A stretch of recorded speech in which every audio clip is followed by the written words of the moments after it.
Chapter 1. A Long, Cold Journey. It was a cold and rainy day.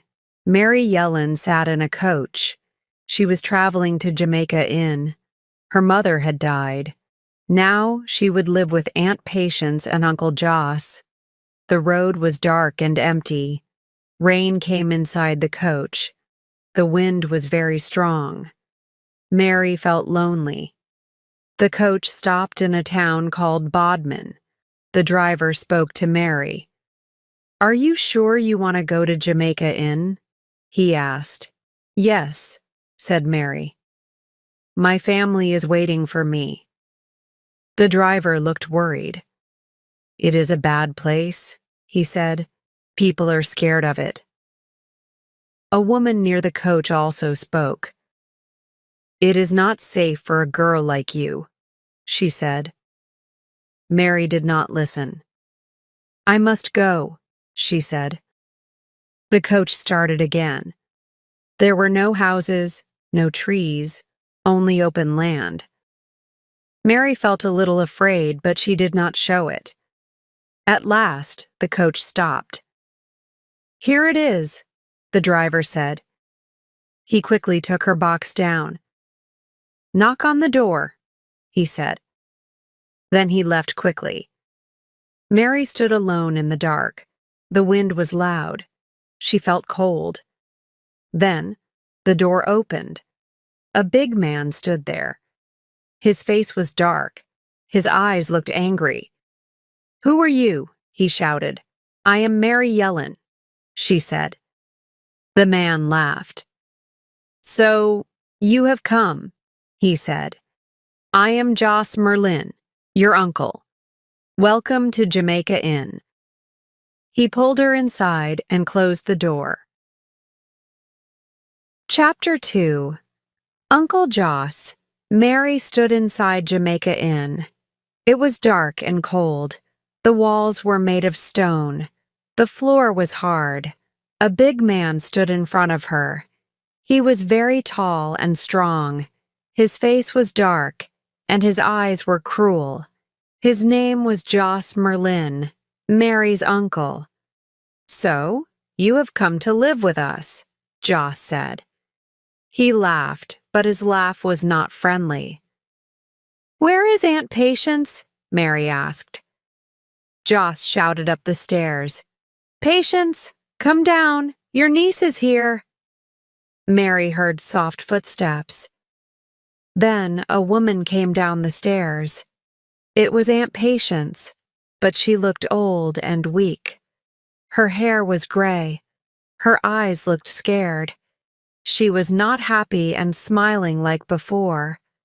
"Aunt Patience," Mary said. Aunt Patience held Mary's hands. "You have really come," she whispered.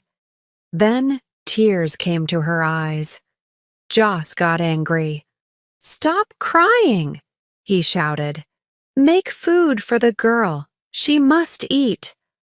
Aunt Patience wiped her tears and ran to the kitchen. Mary followed her. In the kitchen, Aunt Patience cooked food. She spoke softly. "Your uncle is a hard man," she said. "He must be obeyed. Do not make him angry." Joss came in and sat down. He ate a big piece of bread. Then he gave Mary a small piece. "Listen to me, Mary," he said. "You will work here. You will help in the house and in the bar. If you listen to me, I will not hurt you." Mary looked at him. "I will do my work," she said. "But if you hurt Aunt Patience, I will leave this place and tell the law." Joss looked at her. He smiled a cruel smile. "You are brave, aren't you?" he said. "We will see. Maybe one day you will work for me in a different way." Aunt Patience gasped. "Joss, no!" she cried. "Go to bed, Patience," Joss shouted. "The girl and I understand each other." Aunt Patience ran upstairs. Joss looked at Mary. "There will be strange nights at Jamaica Inn," he said. "Sometimes you will hear wagons stop outside. You will hear voices and footsteps." Mary listened. "When that happens," Joss said, "stay in bed. Do not look. Do not ask questions." Mary nodded. "Yes, Uncle," she said. "Good," Joss said. "Now, go to bed." Mary's room. Mary's room was cold and empty. The bed was hard. The wind whistled outside. She looked out of the window. The land was dark and lonely. No houses, no people. Mary felt afraid. But she would not leave. She must stay for Aunt Patience. She lay on her bed and closed her eyes. Outside, the wind howled. Chapter 3. The Locked Room.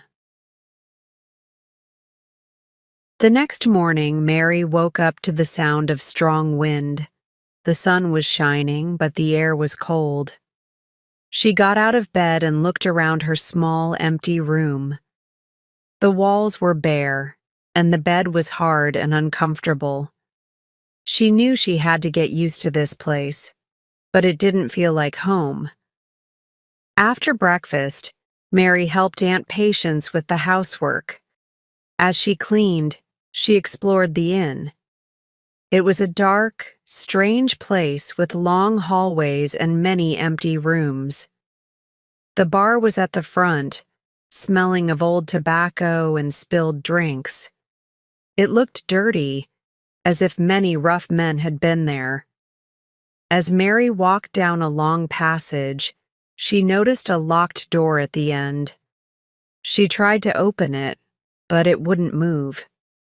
She peeked through the keyhole, but it was too dark inside. Curious, she went outside to look through the window, but it was covered with wooden planks. She wondered why her uncle had locked this room. Later, she asked Aunt Patience about it. The woman's face turned pale, and she started shaking. "You must never ask about that room," she whispered. "Your uncle will be very angry." Mary felt uneasy. What was inside that room?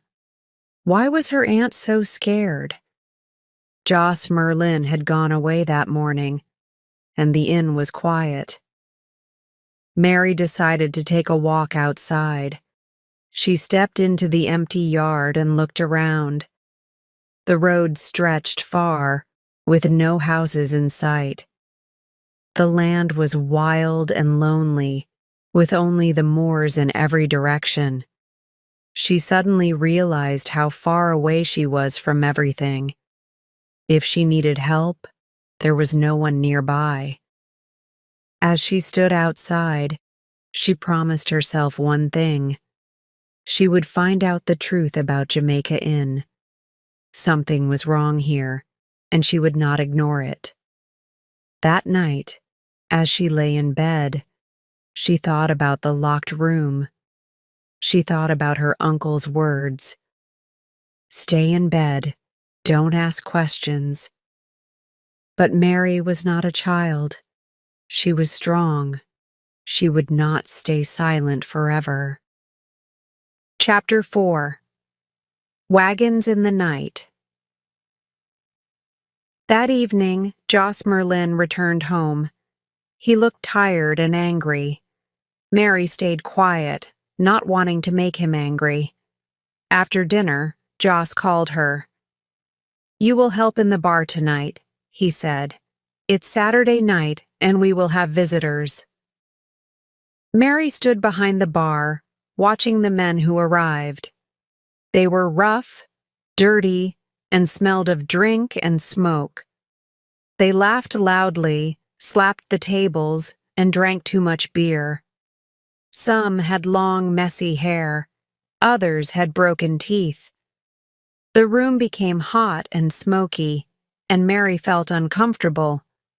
One man, a small peddler, started singing. The men cheered and laughed, but Mary thought the laughter sounded strange. Not happy, but wild and dangerous. She felt a cold fear in her heart. These were not good men. After some time, she whispered to Joss, "I want to go to bed now." Joss grabbed her wrist hard and bent down to her ear. "Go then," he said, his breath smelling of alcohol. "But lock your door tonight, and remember, do not listen, do not look, do not ask." Mary ran up the stairs, her heart beating fast. She closed the door and locked it. She put her fingers in her ears to block the noise. But later, she woke up suddenly. The house was silent. She listened carefully. Then she heard it, a strange noise from below. Mary got out of bed and tiptoed to the window. Outside, she saw wagons in the yard. There were 5 or 6 of them, covered with cloth. The horses were tired and steaming in the cold air. Men were unloading heavy boxes from the wagons. They carried them inside, probably to the locked room. Everything was done in silence, unlike the loud, laughing men from before. These men were serious and careful. Then Joss came outside. "Is that all?" he asked. A man nodded. Then, one by one, the wagons left the yard. Some went north, some south, disappearing into the night. Mary's hands were cold. She was breathing fast. Now she understood. Jamaica Inn was a place for smugglers. Her uncle was hiding stolen goods. The locked room was where they kept them. Mary sat on her bed, shaking. She could not tell anyone. She was trapped in this house, with dangerous men all around her. Her uncle's warning came back to her. Do not ask questions. But Mary had questions. And one day, she would find the answers. Chapter 5. Jem Merlin. A few weeks passed. Joss Merlin was away for many days. The inn was quiet, and Mary felt less afraid. She spent time helping Aunt Patience and walking on the moors. But she never forgot about the wagons in the night and the locked room. One morning, as Mary was cleaning the bar, she heard a loud knock on the door. She wiped her hands and went to open it. A man stood there, holding a glass of beer. He had dark hair, a sharp face, and a smile that was not friendly. Mary did not like him. "Who are you?" she asked. The man laughed. "You must be Mary Yellen," he said. "I am Jem Merlin, Joss's younger brother." Mary looked at him closely. He did look like Joss, but smaller and neater. His eyes were bright, but there was something cruel in his smile. "You are Joss's brother?" Mary asked. "Yes," Jem said. "And you? Why are you here?" "My mother died," Mary said. "I came to live with Aunt Patience." Jem looked surprised. "Then you have made a big mistake," he said. "Jamaica Inn is no place for a girl." Mary felt angry. "I will not leave my aunt alone," she said. "Joss has made her weak and afraid. I hate him for that." Jem smiled. "We Merlins are not kind men," he said. "Our father was a murderer. My brother is dangerous, and people say I am just as bad." Mary watched him carefully. "What do you do for work?" she asked. Jem grinned. "I steal horses," he said. "But I am very clever. When a horse disappears, the owner never finds it again. I change its marks and color. No one knows it's the same horse. Mary wanted to hate him, but she couldn't. He was not like Joss. He was wild, but he was not cruel. At least, not yet. Jamaica Inn is dangerous, Jem said again. You should leave. Mary shook her head. I will not go, she said. Jem sighed. You are brave, he said. Well, if you ever need help, my house is on the other side of the marsh. You can come to me. Then he jumped on his horse and rode away. Mary stood in the cold yard, watching him disappear. She didn't trust him, but one day she might need him. Chapter 6. Mr. Bassat's Visit. That night, the wagons came again. This time they were empty. The men took the last boxes from the locked room and loaded them onto the wagons. Then, just like before, they left in silence, disappearing into the night. Mary now understood. Jamaica Inn was used as a store for stolen goods. The wagons came to hide the goods, and later they took them away. It was a dangerous secret, and now Mary was a part of it.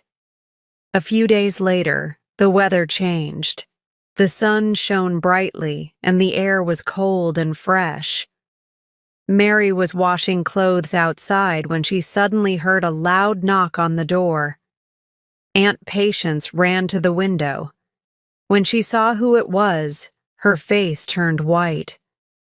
Mary, she whispered. It's Mr. Bassett from North Hill. He is a magistrate. He has come to search the inn. Mary felt her heart race.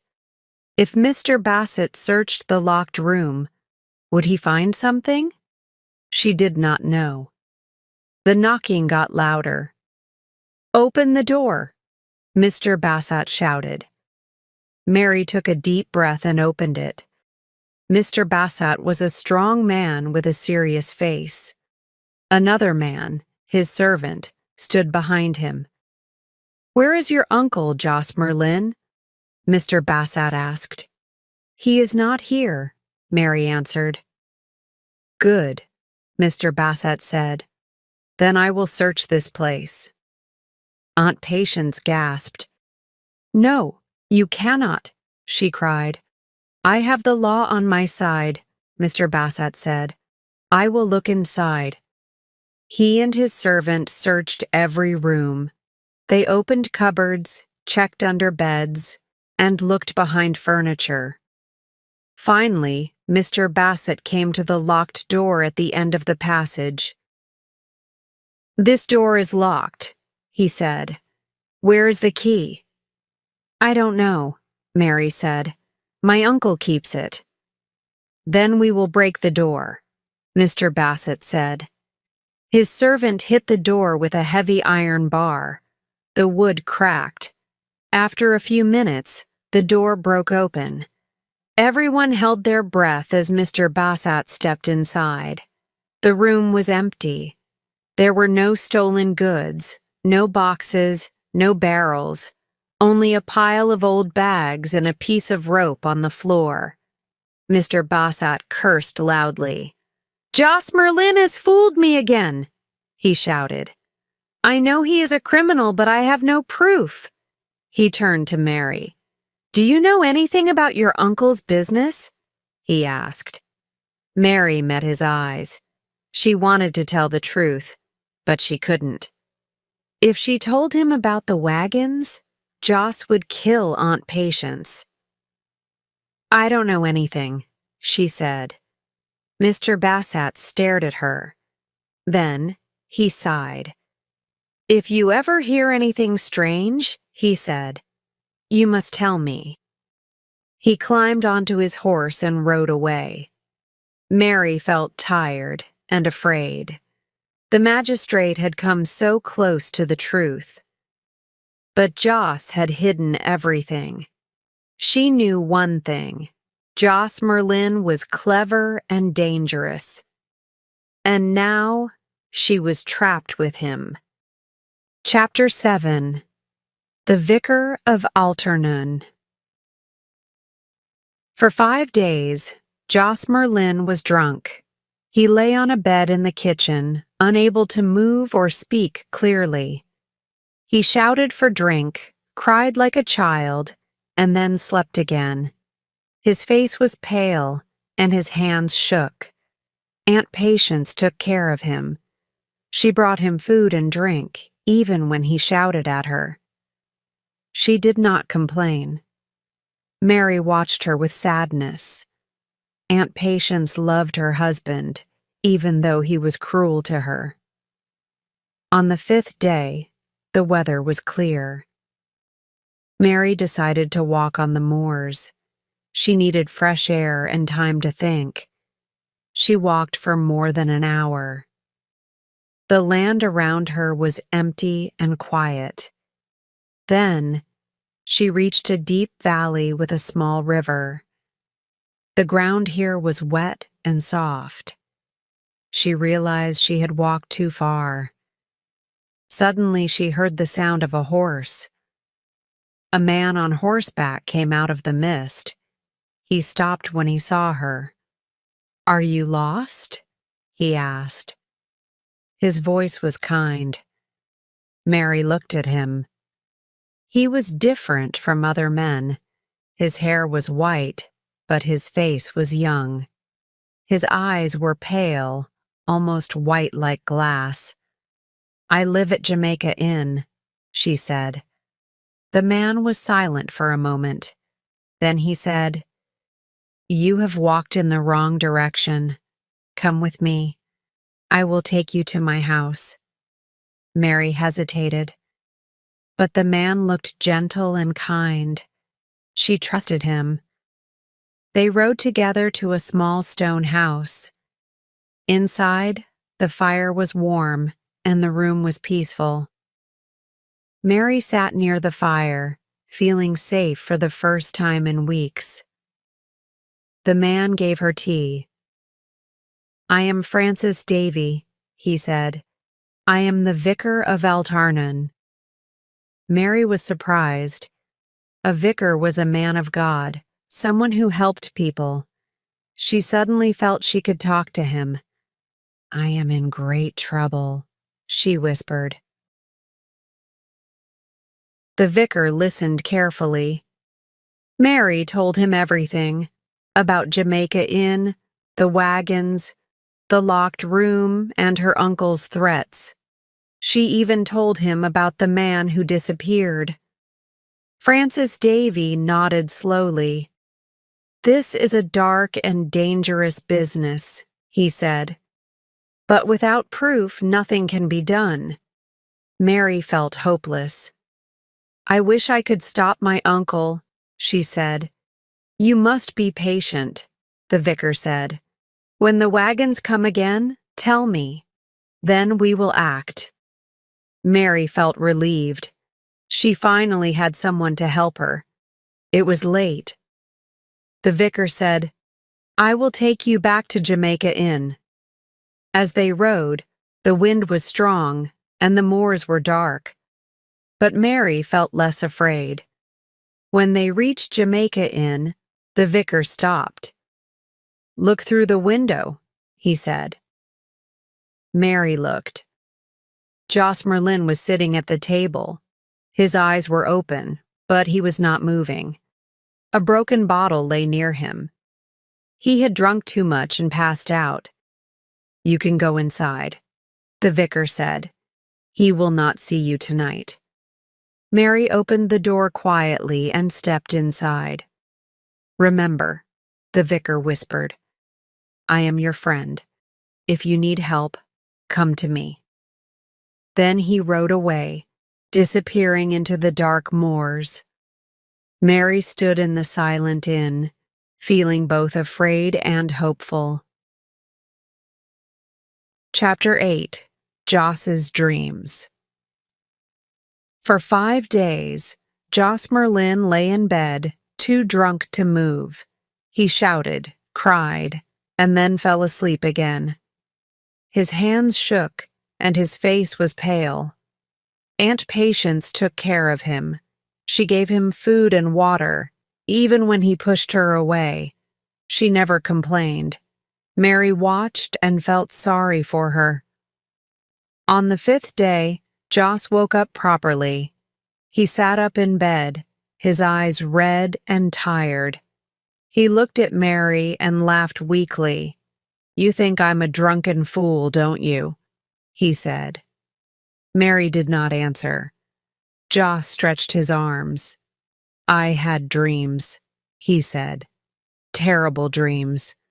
I saw faces in the dark. I heard screams.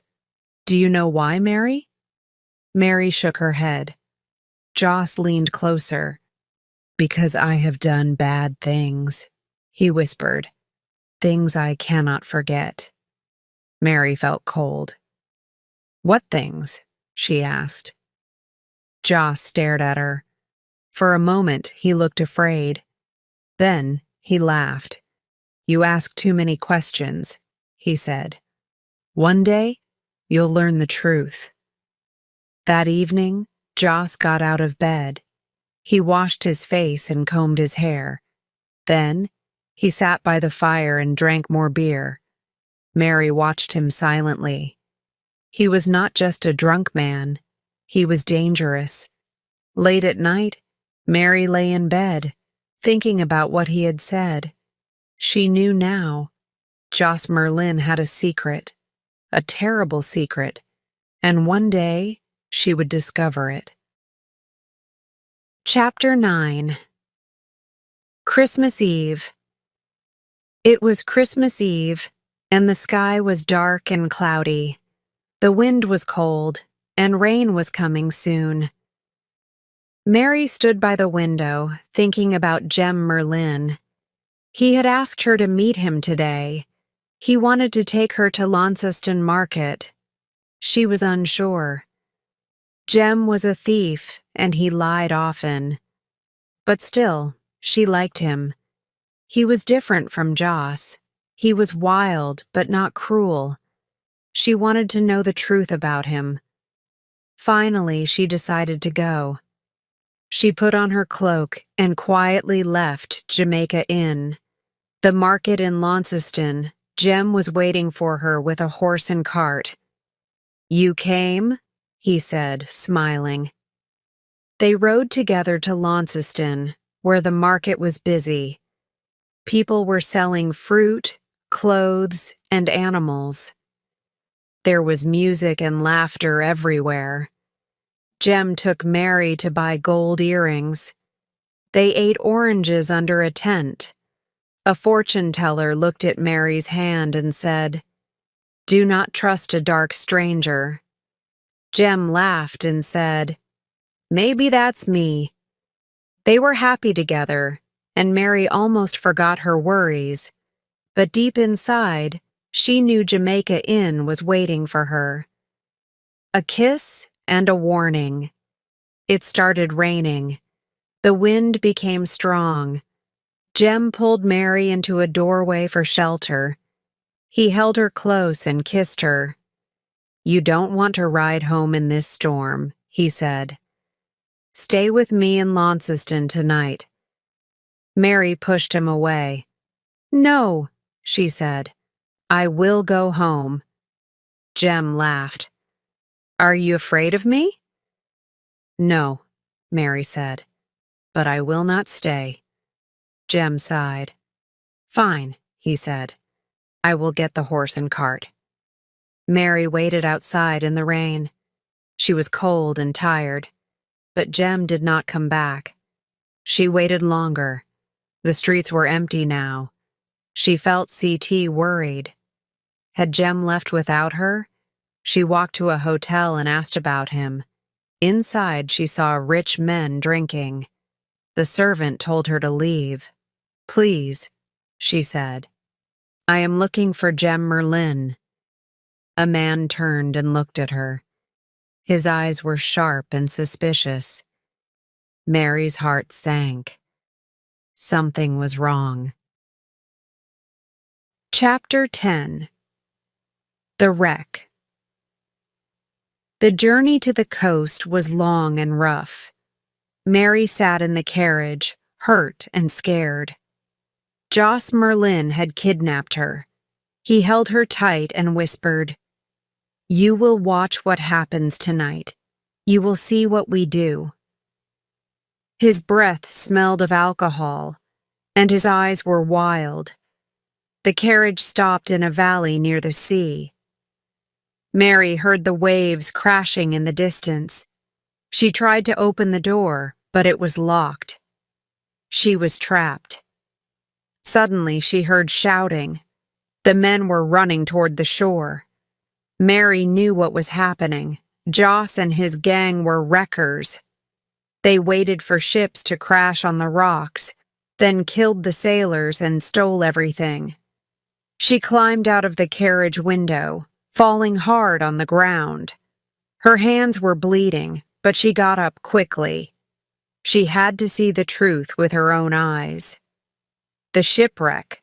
Mary ran toward the cliffs. She could see a ship in the water. It was in trouble, fighting against the strong waves. The men on the ship shouted for help, but there was no help. Only Joss Merlin and his men, waiting for it to crash. Joss held a lantern high. He moved it slowly, tricking the ship into thinking it was sailing safely. Then, suddenly, the ship hit the rocks. There was a loud crash. The wooden ship broke apart, and the sailors fell into the freezing sea. Mary covered her mouth in horror. The men in the water screamed, trying to swim to shore. But Joss and his gang stood there waiting. When the first sailor reached the rocks, Joss pulled out a knife. "No," Mary whispered. But she could do nothing. The sailor begged for his life. Joss laughed, then stabbed him. His body fell into the waves. The other men did the same. They killed the survivors, one by one. No one was left alive. Mary felt sick. Her hands shook. She wanted to run away, but where could she go? A night of fear. Joss and his men stole everything from the ship. They carried boxes and barrels, filling their wagons. The bodies of the sailors were left floating in the water. Mary knew she could never forget this night. She had to tell someone. But who would believe her? Suddenly, Joss grabbed her arm. "You saw everything," he whispered. His eyes were dark and dangerous. "If you tell anyone, you will end up like them." Mary nodded slowly. She had no choice. Joss pushed her into a wagon, and they rode back to Jamaica Inn. The wind howled around them, and the waves crashed behind them. Mary sat quietly, her heart pounding. She had to escape. She had to stop Joss Merlin. But how? Chapter 11. Joss plans to escape. Mary woke up in her room at Jamaica Inn. Her head hurt, and she felt weak. She had been asleep for 2 days. When she opened her eyes, she saw Aunt Patience sitting beside her. Her aunt's eyes were red, as if she had been crying. "How long have I been here?" Mary asked. "It is your second day in bed," Aunt Patience said. Mary sat up slowly. Her body ached, but she forced herself to stand up and get dressed. "You should rest," Aunt Patience said. "No," Mary said. "I have had enough. I cannot stay here and do nothing." Joss is afraid. Downstairs, Mary saw Joss Merlin. He looked different.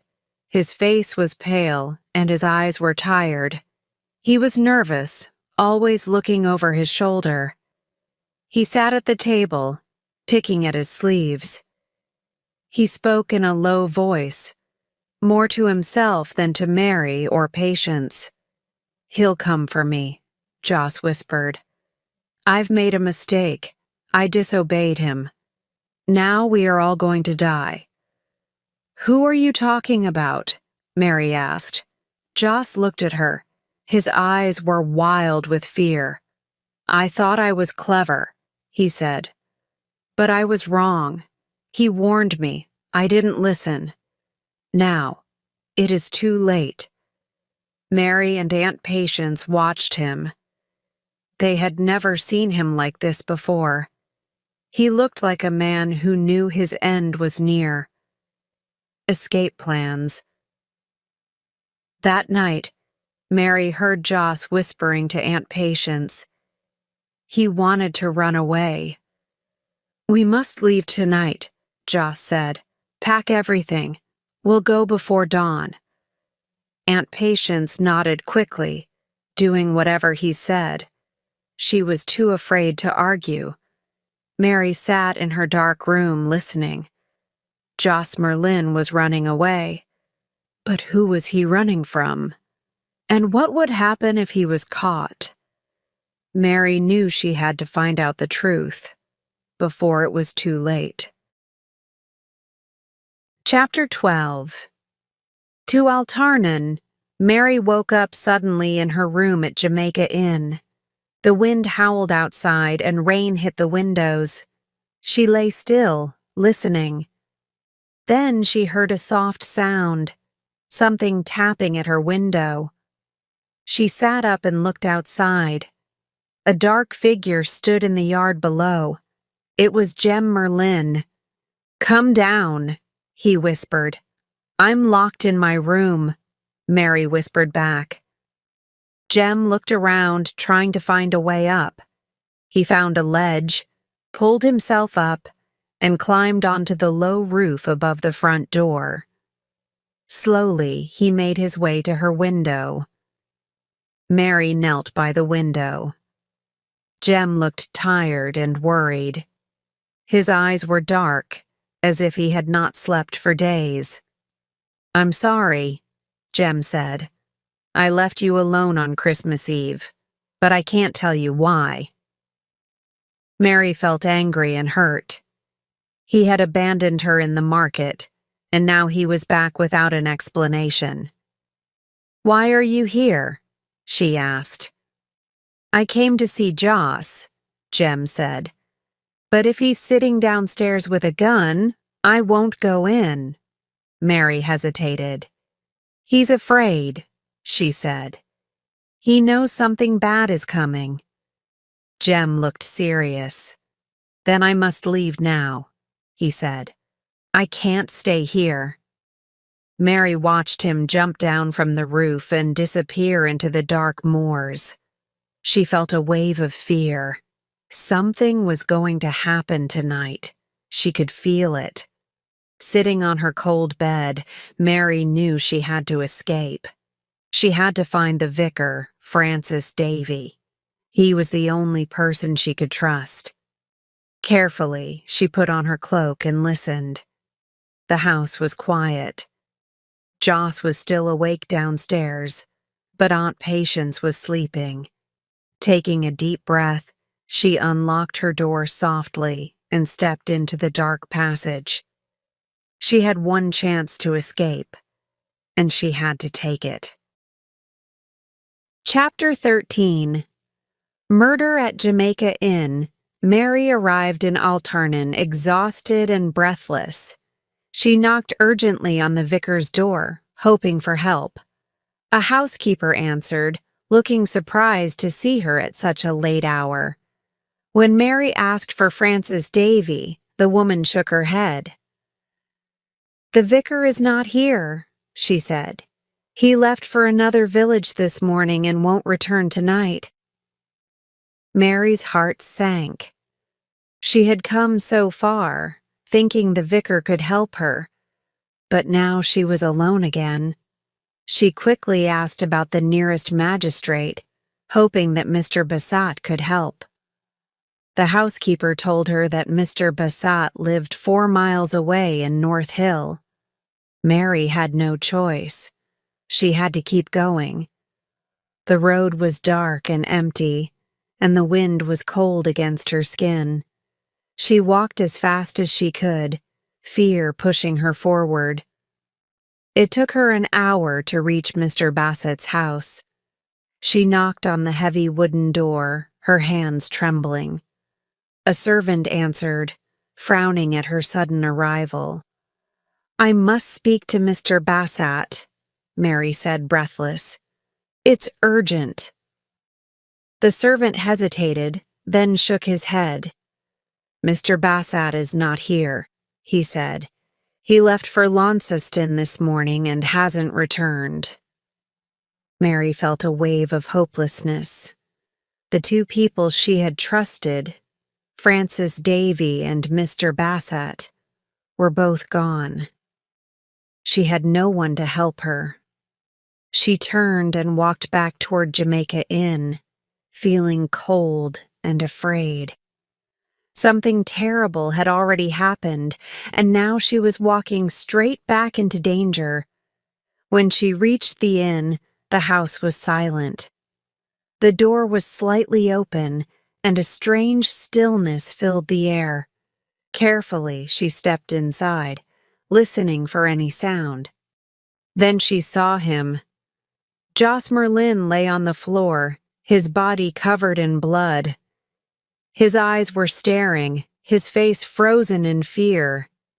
He had been murdered. Mary stood frozen, unable to breathe. She had known someone was after him, but she had never expected this.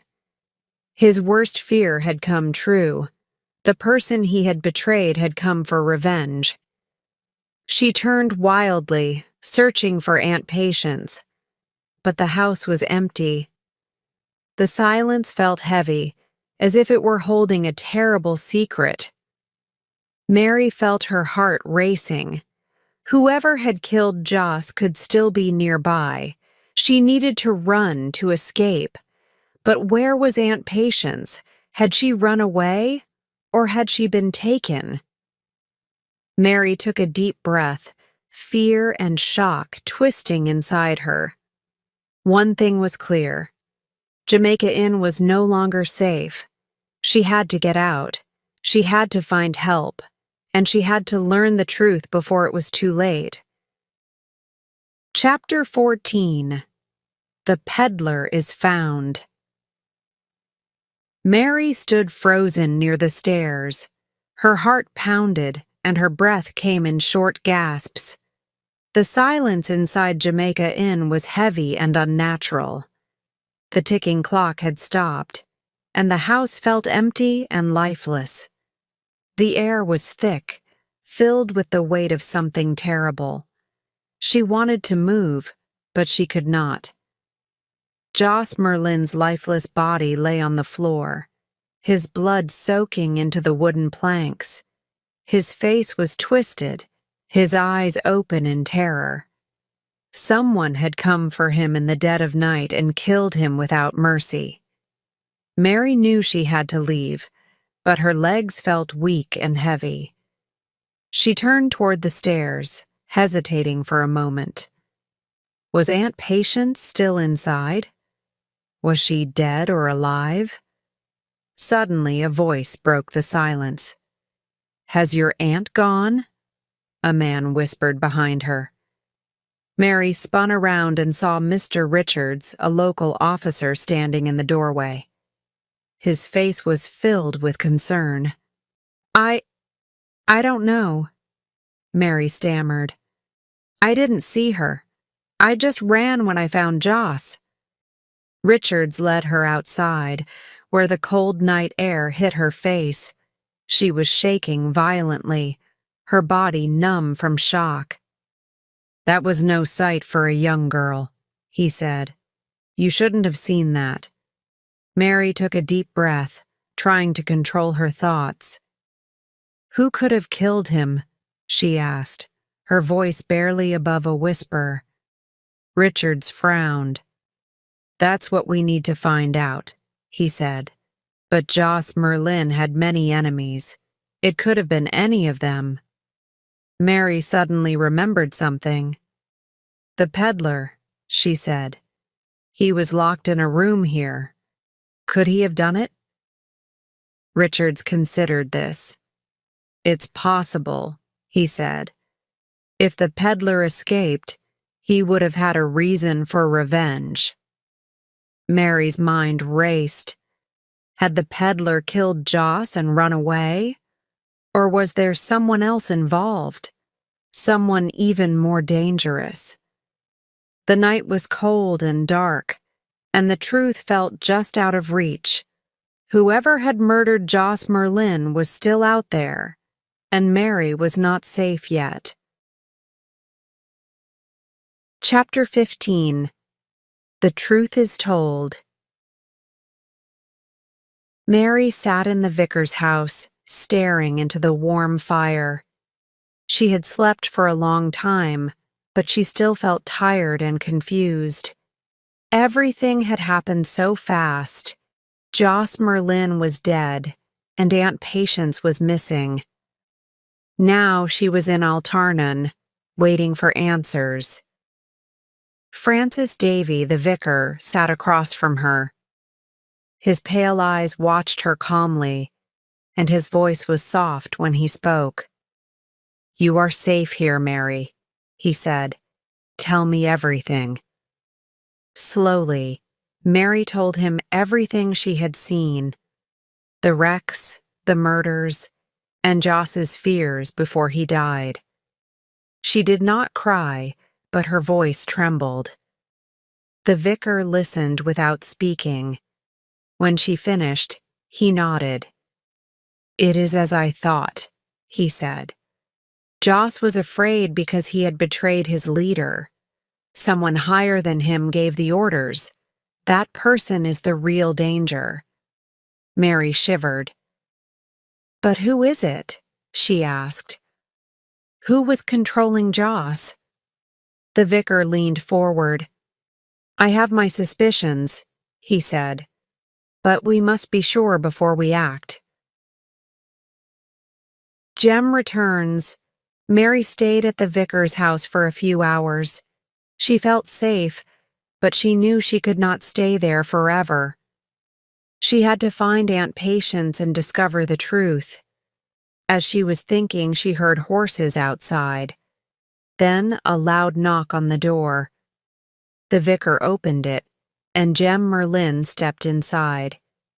His face was pale, and his clothes were wet from the rain. He looked at Mary. "You're here," he said. Mary stood up quickly. "Jem, where have you been?" "I heard about Joss," he said. "I came back as soon as I could." The vicar watched them carefully. "Jem, do you know anything about Joss's murder?" he asked. Jem shook his head. "No," he said. "But I know one thing. Whoever killed him isn't done yet. There's more to come." Mary's heart pounded. The danger was not over. Someone was still out there, and she had to find out who it was before it was too late. Chapter 16. The Night on the Moors. Mary sat in the vicar's house staring at the fire. The room was warm, but she felt cold inside. Francis Davy sat across from her, watching her with his pale eyes. The silence stretched between them, thick and heavy. At last, he spoke. "There is no longer any need for us to pretend," he said. His voice was calm, but there was something strange about his tone. "You are wondering, Mary, what kind of man is the vicar of Altarnan?" His pale face remained unreadable. Mary felt a chill.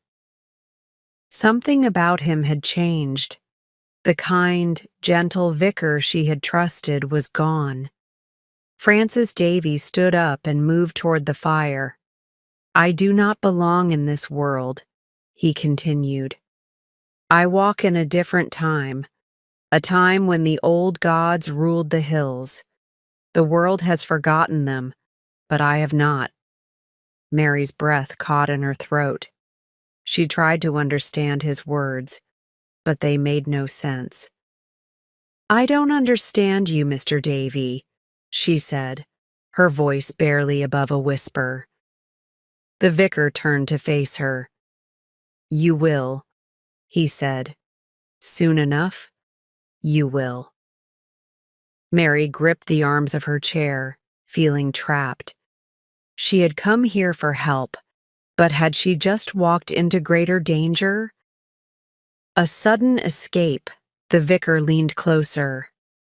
We must leave, he said, tonight.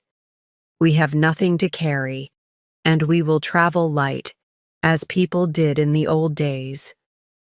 His voice was calm, too calm. Mary's heart raced. He was not trying to help her, he was taking her away. She jumped to her feet, knocking over her chair. No, she said, I'm not going anywhere with you. The vicar did not move. His pale eyes watched her.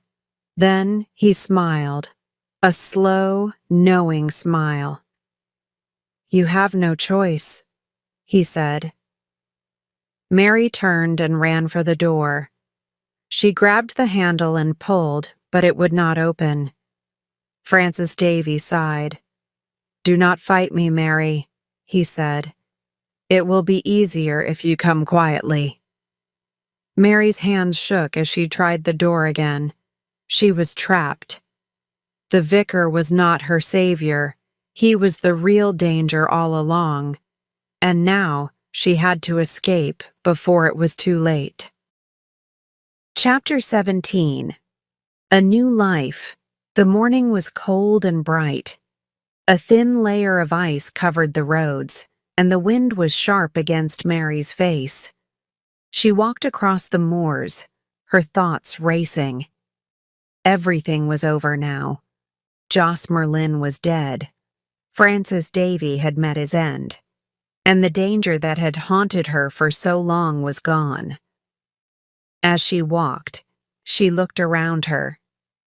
The darkness that once seemed to live in the moors had lifted. The land was still wild and lonely, but it no longer felt threatening. She realized something. She was free now. She could go wherever she wanted. Her thoughts turned to Helford, the small village where she had grown up. She could see it in her mind, the green valleys, the warm cottages, the gentle river.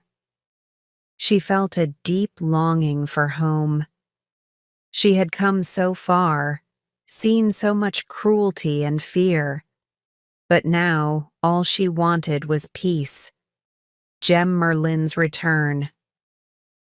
As she walked, she saw a cart coming toward her from the hills.